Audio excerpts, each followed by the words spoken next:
Do we have too much government? We need to put people ahead of corporate profits. This system is so lopsided. This threat is a real threat to democracy. And I think that's really important. That's something we haven't been doing in this country for a long time. Where do you start? What do you do? How do you do it? Access to Democracy and other Eagan community television programming is supported by Thomson Reuters, makers of Westlaw Next and based in Eagan. Through Westlaw Next and other innovative online services, Thomson Reuters is the world's leading source of intelligent information for businesses and professionals. Online at thomsonreuters.com. And by U.S. Federal Credit Union, the member-owned financial institution offering service, value, and experience you can trust to the greater Twin Cities community.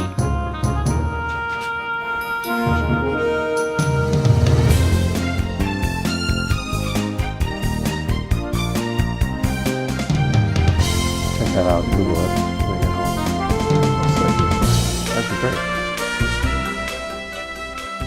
Welcome. Access to Democracy returns. I'm Alan Miller, your host.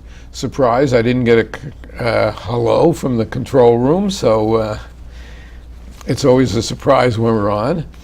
We have a return guest, very unique individual, Shawn Otto.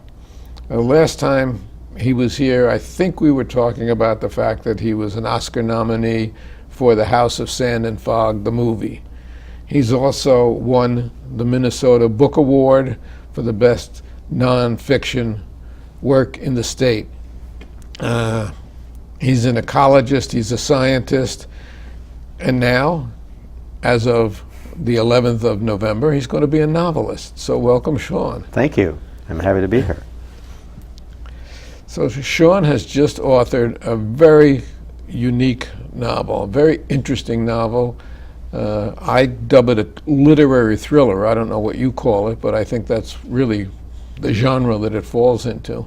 Yeah, no, I think that's exactly it. That's a great name for it. And it's a fascinating book. I was lucky enough to get an advance reading of it. It's about a banker who's an alcoholic, who is so deep in debt that his boss asks him to do something illegal in terms of Native American bankers who are competing with them. It's Minnesota-based, and it's fascinating. You tell me about it. I'd love to. Yes, it's kind of a, in some ways it's like House of Sand and Fog, the movie, in that it's a story of a clash and kind of an economic clash and competition between people from wildly different cultural backgrounds. And in this case, JW is a small town banker. As you said, he's kind of consumed by grief after a personal tragedy, and he's become kind of alcoholic. He's a gambling addict. But he's also extremely smart and extremely good at teaching other bankers how to get around the Community Reinvestment Act and how to profit from casino deposits, Indian casino deposits, while avoiding the risk of actually lending back into the reservations. So he teaches them how to work loopholes in federal law. And his boss is a kind of unscrupulous man who is angling to become the CEO of this Minnesota-based bank chain. And for him to succeed, he needs all of the greater Minnesota banks to do well. And they've selectively bought banks in communities that are close to reservations so that they can prop up their balance sheet and their performance by using JW's strategies. Well, his boss has discovered that JW's been embezzling to support his addiction, and at the same time, they've been worried about a building that's going up on the edge of the reservation that looks suspiciously like a bank. And so, surprise, surprise, it is. So, well, yes, it turns out that it is. But at the time, they don't know for sure, and so his boss gives JW a choice. You can confess and go to prison, or you can take a leave of absence and we'll forget about this money, this $100,000 that you've embezzled. And in exchange, you're going to make sure that that is a bank, and if it is, you're going to do whatever it takes to undermine Johnny Eagle, this man that is behind that operation, so that they can preserve their balance sheet and he can preserve his overall plan of ascending to the CEO of this bank chain. So JW takes a residence within sight of Johnny Eagle's residence. He does. And interestingly enough, Johnny Eagle has a son who is a troubled kid, Yep. but JW gets through to him because he's very good with horses and training horses.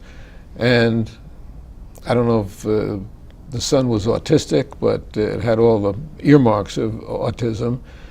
And he gets a relationship with the son of Johnny Eagle through the horse training.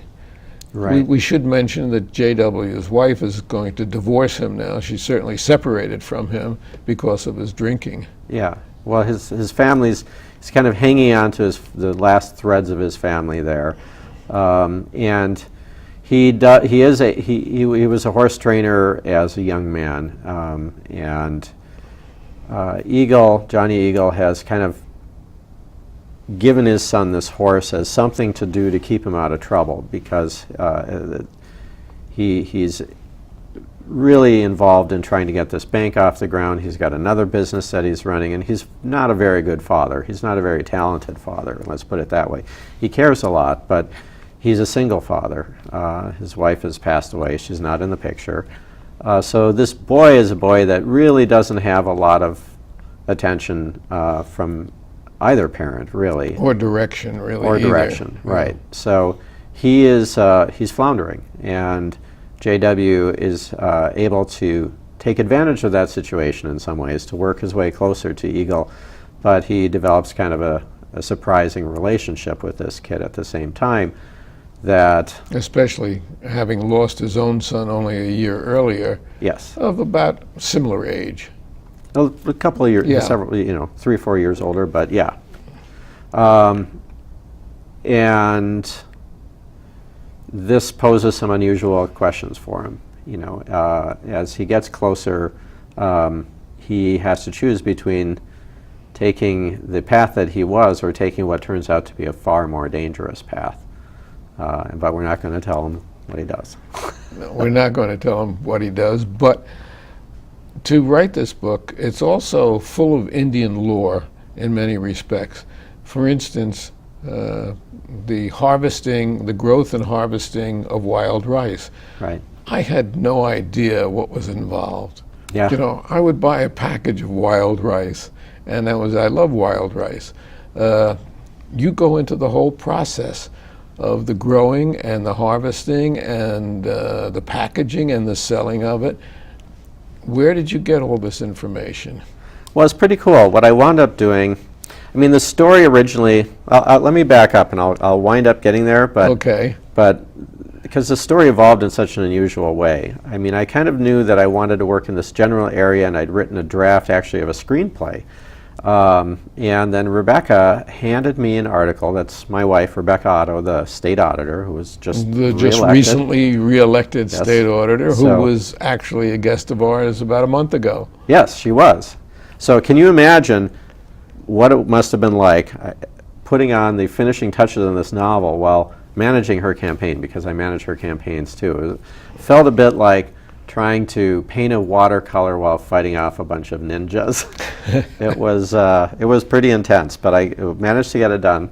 But she had given me this article in the Fed Gazette, which is a magazine I'm sure all your listeners read avidly every quarter when it comes out. But she does, and it's actually a pretty good magazine. It's published by the 9th Federal District here. Minnesota is kind of the headquarters of that. And it had an article in it called Banking the Unbanked, which was about banking in Indian country. And I learned some amazing statistics there that kind of enriched this story. Like, for instance, and I don't know if it was there that I heard about it, but somewhere in the research, out of all the Native Americans that actually qualify for a mortgage, meaning they're credit worthy, they have assets that can support it, they have income that can support it, only 1.5% actually have one. Now that stunned me, because our home mortgages are really the main engine of economic growth in the middle class. But they redline these people. That's they right. keep these people from getting mortgages that they're entitled to. Right. But they don't mind, the bankers, when I say they, the bankers don't mind holding their money, but they don't want to take Exactly. a chance and giving them a mortgage. Yes. So that struck me as a really fertile area for a story to explore that with a banker that does exactly that. Then I was working on putting together, exploring putting together the movie version of this before I had written the novel. And I went up north and I started doing some location scouting with my producer, and spent a lot of time on reservations. And I learned how to process wild rice, which was fantastic. It really was, and it's so vivid in the book. Yes. Why don't we bring up the cover of the book while we're talking about it so people can see, and it'll be available next week. There it is, Sins of Our Fathers. Now that, speaking of money and Indians, a lot of people may not realize, but that's not a fake dollar bill. That is actual U.S. currency there. That is the only U.S. banknote ever to feature a Native American.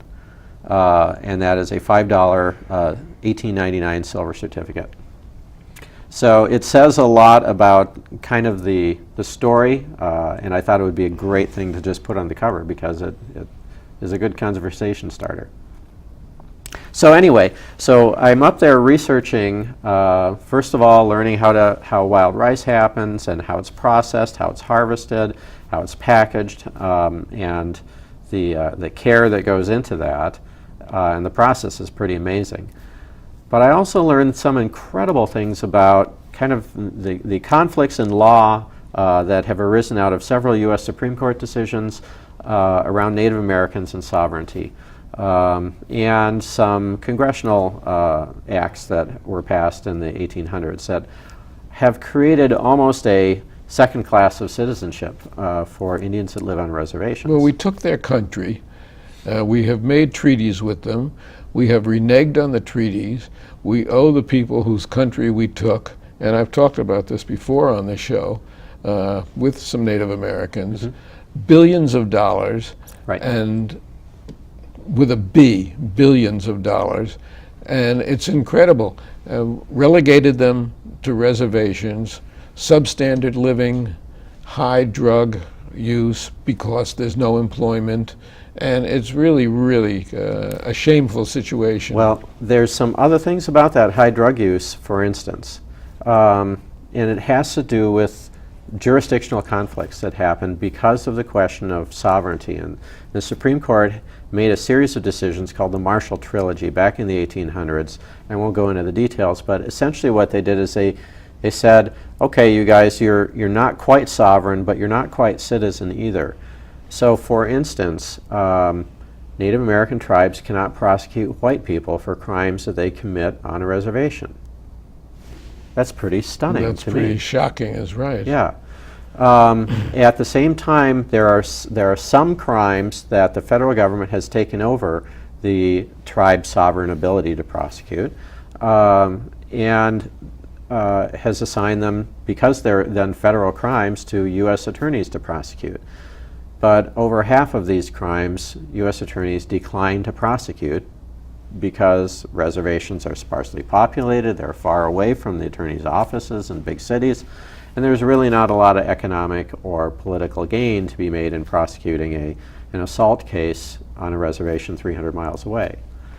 So, which is why crime statistics are higher on the reservation exactly.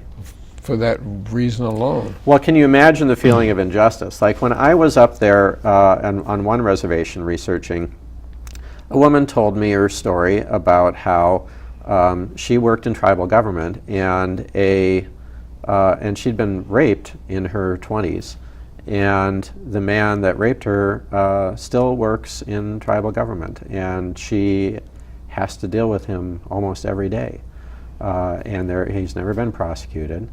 And this is kind of the legacy that we've given them by saying, you're not really sovereign, we're going to take care of you, but then we don't take care of them. And so there's You not brought a the justice flavor of system that that's into the working book there. also, very effectively.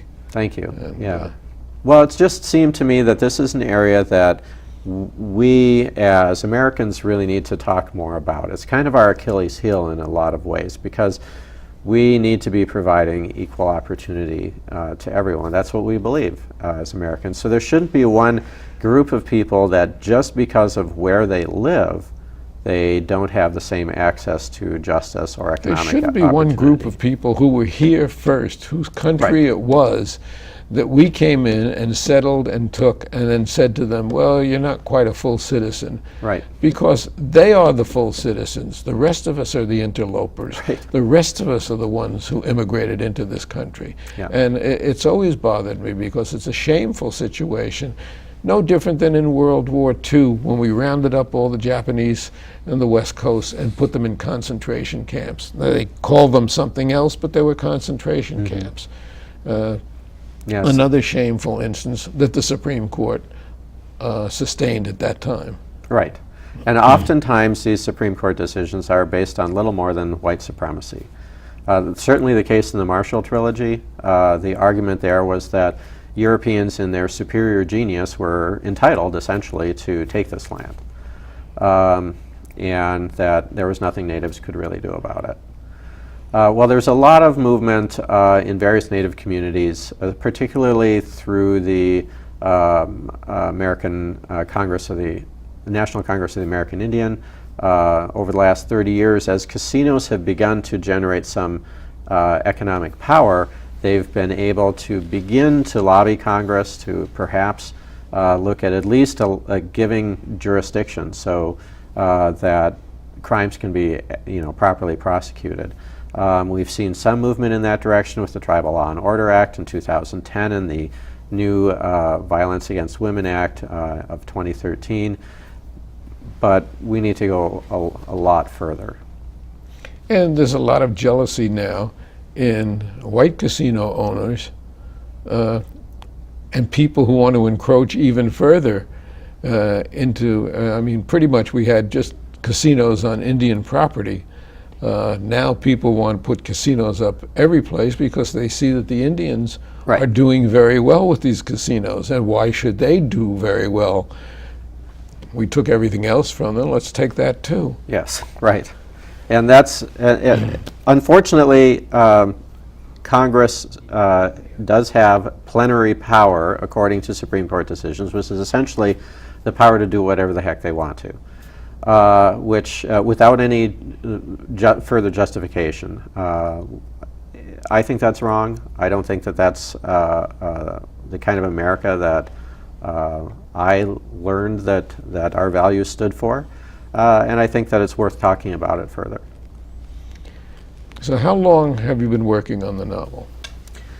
Well, as a novel, see, I told you I was doing a location scout for a movie, which I haven't finished putting together yet, but I realized that this story was getting more and more complicated, probably more complicated than a movie could easily contain. So I decided, you know what, I've always wanted to write a novel. Actually, when I got into writing movies, I had first started working on a novel, and then I started studying screenwriting instead, which seemed to make more sense to me.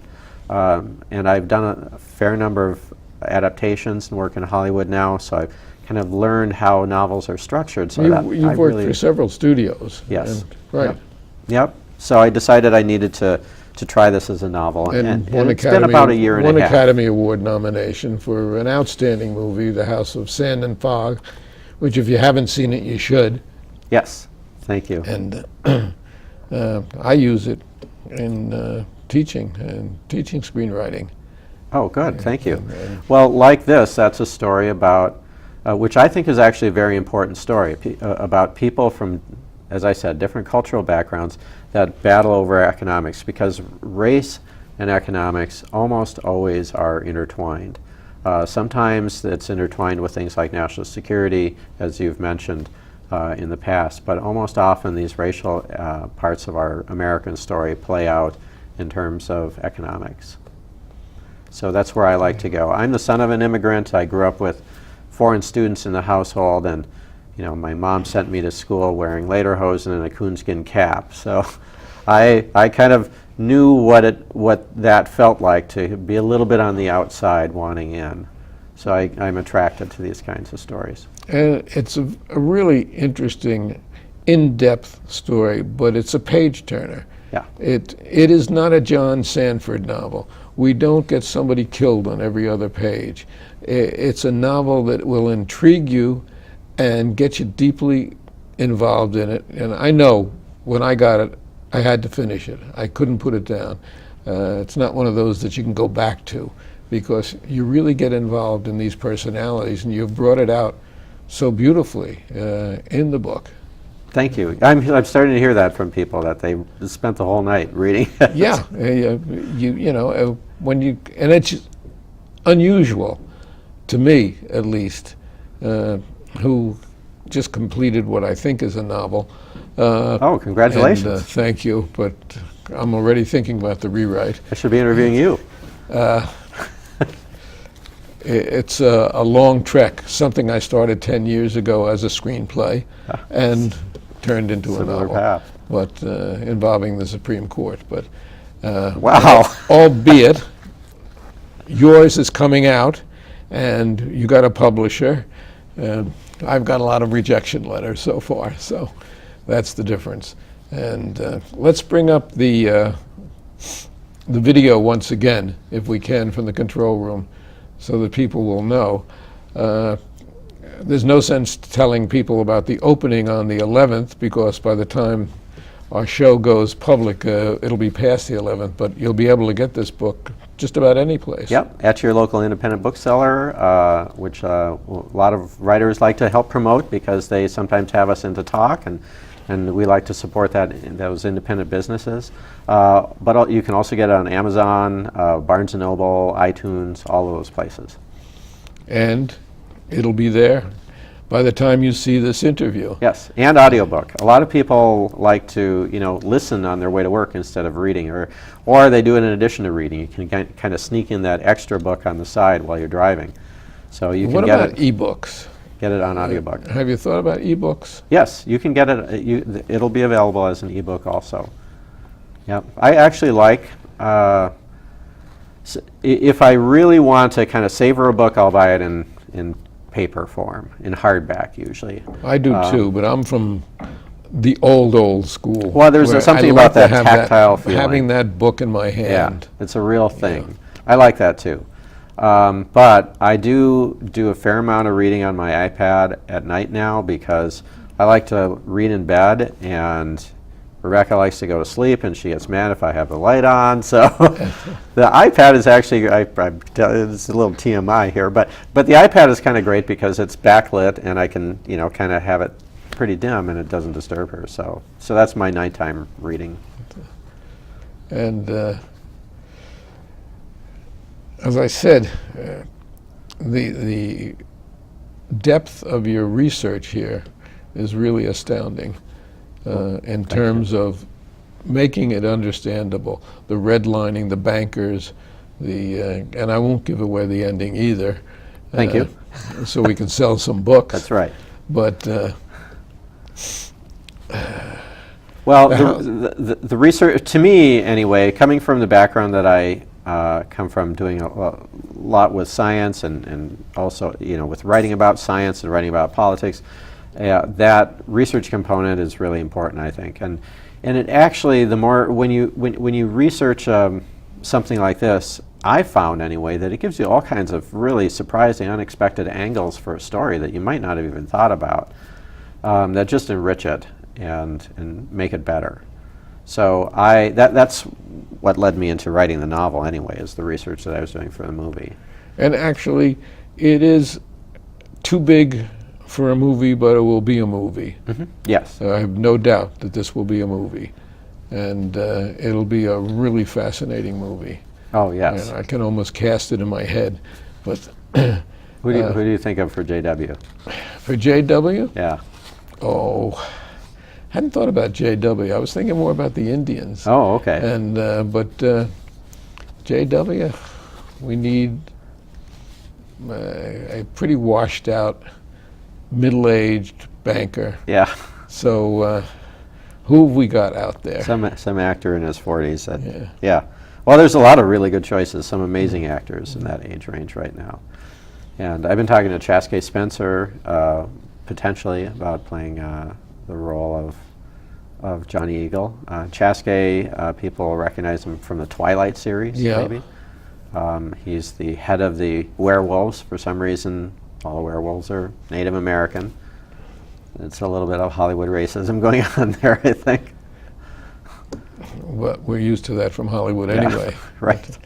Now, you won the Minnesota Book Award for a nonfiction book. Right.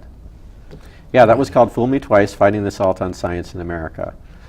And that really grew out of an effort that I started during the Hollywood Writers' Strike, which was called sciencedebate.org. I wound up producing the U.S. presidential science debates between Barack Obama and John McCain, and then later between Barack Obama and Mitt Romney. And through the process of trying to get the candidates to debate on national TV about these big science questions like climate change, which we never did, we got them to at least engage online, but not on a televised debate. They were too scared. Well, half of them, one side doesn't even believe that there is climate change, so it's Well, a little difficult to... Although I'll say both McCain and Romney, they're not climate deniers, and they were towing a very carefully nuanced line, because I think that they realize that there is a problem. But there's a structural issue in the Republican Party right now that's making it very, very difficult for candidates to be realists about that. Well, they're afraid of the Tea Party, and they have to put up with the Tea Party. They have to live with the Tea Party. Yes. But we're not here to talk politics. We're here to talk sins of our fathers, and we actually have only a minute left, believe it or not. Oh my goodness, okay.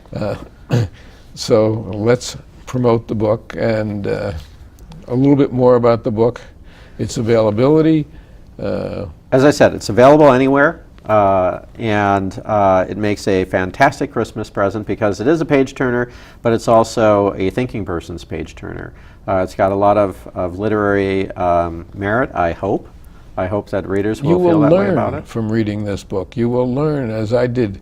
Just one example is the harvesting and the growth of wild rice, which I never had any concept at all about. And that's one thing you'll learn. You'll learn something about banking. You'll learn something about really depriving people of their rights. So, A little bit about law, and have fun doing it. yeah.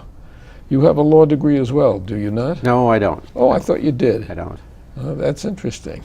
Yeah. And certainly science. These people created, and we don't have time because we have to sign off, their own eco-friendly home with their own hands. We've been talking to Shawn Otto, author, screenwriter, and probably a good chef also. Shawn, thank you. Thank you. It's a pleasure. Good being back on.